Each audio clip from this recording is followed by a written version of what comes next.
विविध भारती पुणे. वेदांगी कुलकर्णी सादर करत आहे पुणे वृत्तांत.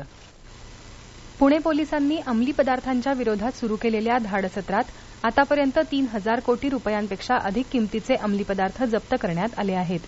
पोलीस आयुक्त अमितेश कुमार यांनी ही माहिती दिली. सांगली जिल्ह्यात सुद्धा शोधमोहीम सुरू आहे. पुण्याच्या बाहेर गुन्हे शाखेची 15 पथकं पाठवण्यात आली असून एकंदर 8 आरोपींना या प्रकरणी अटक करण्यात आली आहे. परदेशी व्यक्तींचा या संपूर्ण जाळ्यामध्ये सहभाग आहे, तर काही अंमली पदार्थ कुरिअर मार्फत लंडनला पाठवण्यात आले असल्याची माहिती कुमार यांनी दिली. खासगी शिकवणी चालकांकडून खोट्या जाहिरातींद्वारे विद्यार्थी आणि पालकांची होणारी फसवणूक टाळण्यासाठी केंद्रीय ग्राहक संरक्षण मंत्रालयानं स्वतंत्र नियमावली तयार केली आहे. येत्या 16 मार्चपर्यंत त्यावर सूचना आणि हरकती मागवण्यात आल्या असून त्यानंतर त्यांची अंमलबजावणी केली जाणार आहे. पुण्यातील काही प्रमुख शिकवणी संचालक देखील या बैठकीला उपस्थित होते. जास्तीत जास्त विद्यार्थ्यांना आपल्या शिकवणीकडे आकर्षित करण्यासाठी काही वर्गांकडून गुणांची वाढणारी टक्केवारी, नोकरीची हमी यासारख्या फसव्या जाहिराती दिल्या जातात. ही फसवणूक टाळण्याच्या दृष्टीनं नवी नियमावली तयार केली गेली आहे. राज्याचं रबी हंगामातील पिकांखालील सरासरी क्षेत्र 53,96,969 हेक्टर असून प्रत्यक्षात 58,60,169 हेक्टर क्षेत्रावर पेरणी झालेली आहे. रबी हंगामातील प्रमुख पीक असलेल्या ज्वारीचं क्षेत्र गतवर्षापेक्षा 3,20,000 हेक्टरनं वाढलं आहे. यंदा संरक्षित सिंचनाची सोय कमी असून राज्यातील काही भागात दुष्काळाची स्थिती असल्याचं कृषी विभागानं म्हटलं आहे.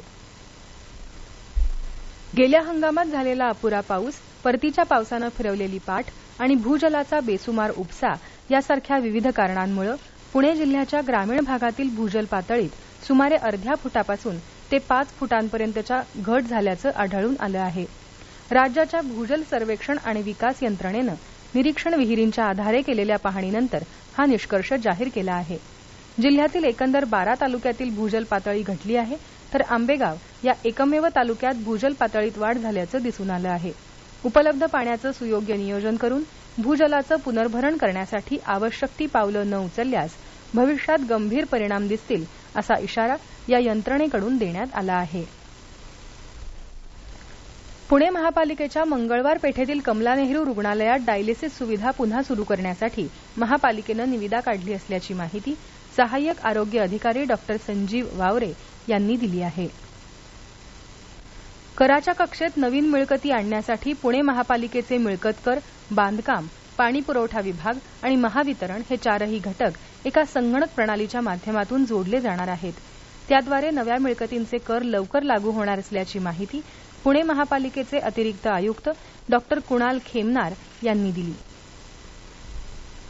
सावित्रीबाई फुले पुणे विद्यापीठ चौकातील वाहतुकीची कोंडी टाळण्यासाठी अधिक संख्येनं पोलीस नेमून सूक्ष्म पद्धतीनं वाहतुकीचं नियमन व्हावं अशी मागणी आमदार सिद्धार्थ शिरोळे यांनी पोलीस आयुक्त अमितेश कुमार यांच्याकडे आज निवेदनाद्वारे केली आहे. पुणे विद्यापीठ चौकात उड्डाणपुलाचं काम सुरू असल्यामुळे इथल्या सर्व रस्त्यांवर आणि आजूबाजूच्या परिसरामध्ये नागरिकांना जीवघेण्या वाहतूक कोंडीला सामोरं जावं लागतं.